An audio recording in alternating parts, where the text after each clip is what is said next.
The work in this video is a joint effort between Professor Philip Bekaert, Tim Vervoort, Bram van Herle and Nick Michiels in the context of the OmniDrone project.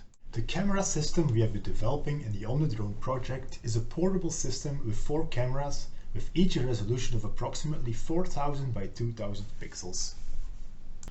Mounting them with wide-angle fisheye lenses allow us to achieve double overlap between views.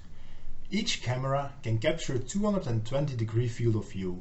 Because of the nature of the fisheye lenses, the captured frames are highly distorted. A more practical representation is to transform the raw fisheye views into an equirectangular 360-degree format. To achieve this, we first need to extract the proper distortion parameters by analyzing calibration patterns in front of the individual cameras.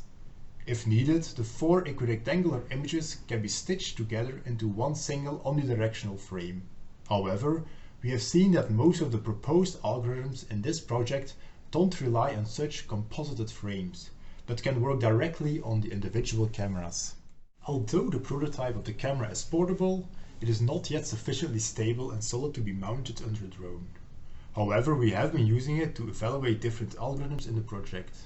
Here, for example, we use the camera system to capture an indoors and outdoor sequence at ESAT, with complex camera motions to validate the SLAM algorithms developed by physics.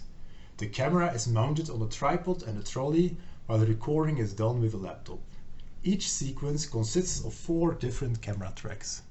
An interesting line of research of EDM is automatic broadcasting. Because of the high-resolution multi-camera systems we have been developing, we are able to capture the entire scene of interest all at once. The camera framing itself can be postponed to the post-processing stage by simulating virtual camera tracks. This is only possible because the high starting resolution. For example, in 4K footage we can simulate up until a 4 times digital zoom and still retain 720 pixels output resolution.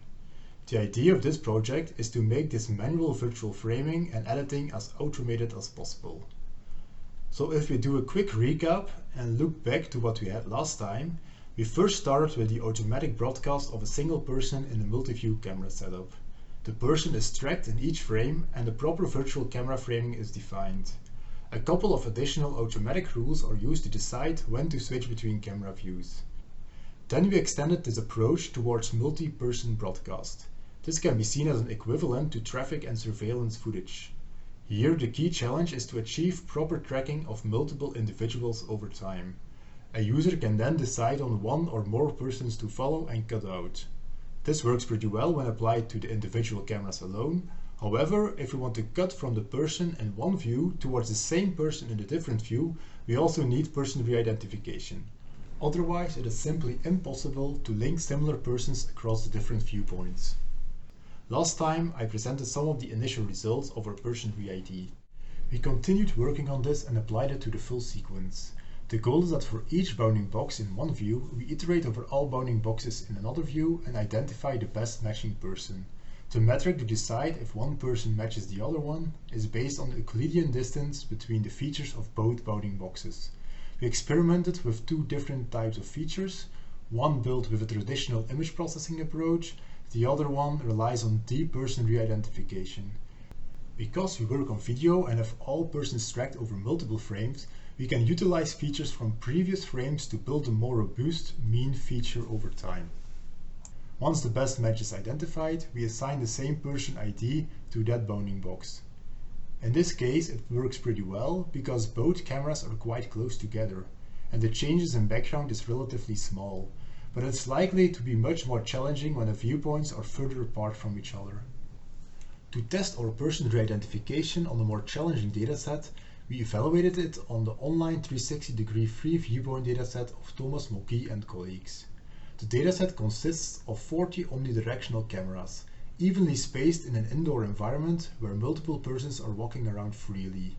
We first transform all cameras into the equirectangular format and execute the LightNet YOLO detector of IVIS together with our person tracking algorithms. Then, we generate re-ID features for each tracked person in each camera and try to identify similar persons across views. To decide on when to cut to a different view, we introduce the same directing rules of the person tracking. For example, the view with the larger bounding box or a view where the bounding box of the tracked person is increasing.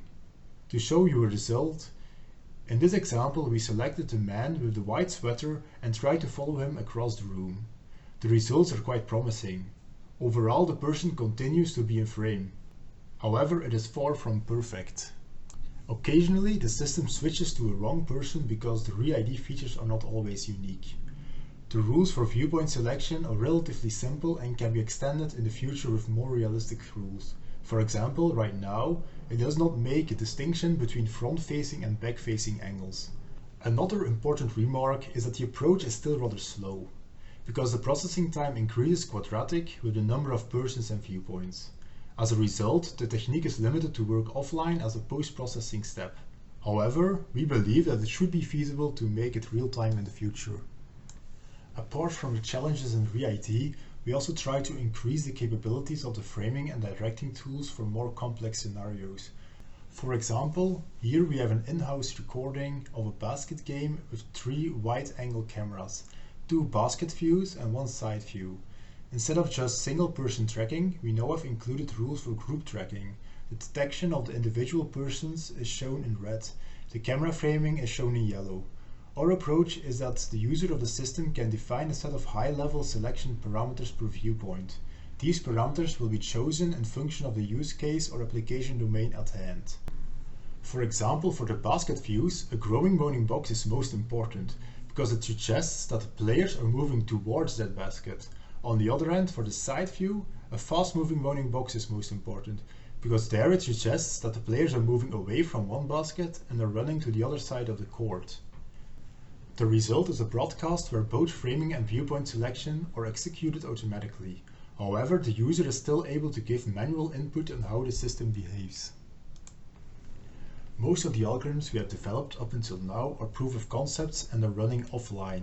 On the other hand, we have the Studio One recording and production system that is able to process in real time multiple ultra-high resolution wide-angle camera streams at low operational cost. The system is capable of running a large number of virtual camera cutouts in parallel. And, in this system, the virtual framing is done manually with only one operator. The system has proven its worth for different application domains, from entertainment towards conferences and sport events. As I just mentioned, the Studio One system is able to substitute manual framing with digital framing, but still it requires manual labor to set up each individual virtual framing track. This needs to be done on each camera viewpoint and is rather time consuming.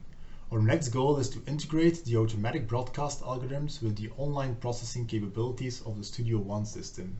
Instead of using a joystick to manually set up the virtual framing, we can use person tracking to automatically generate possible attractive camera tracks.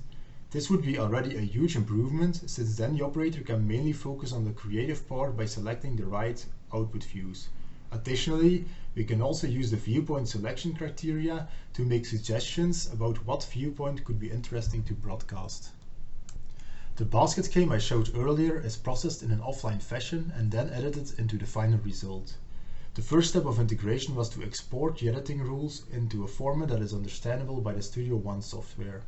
The result of the integration is shown here in a side-by-side view.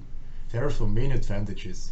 The playback can now be done in real time, but most importantly, the virtual cutouts are now physically correct because the proper camera transformations can be applied in real time. For example, the initial result on the left has incorrect camera distortions, but are now taken into account in the improved result on the right.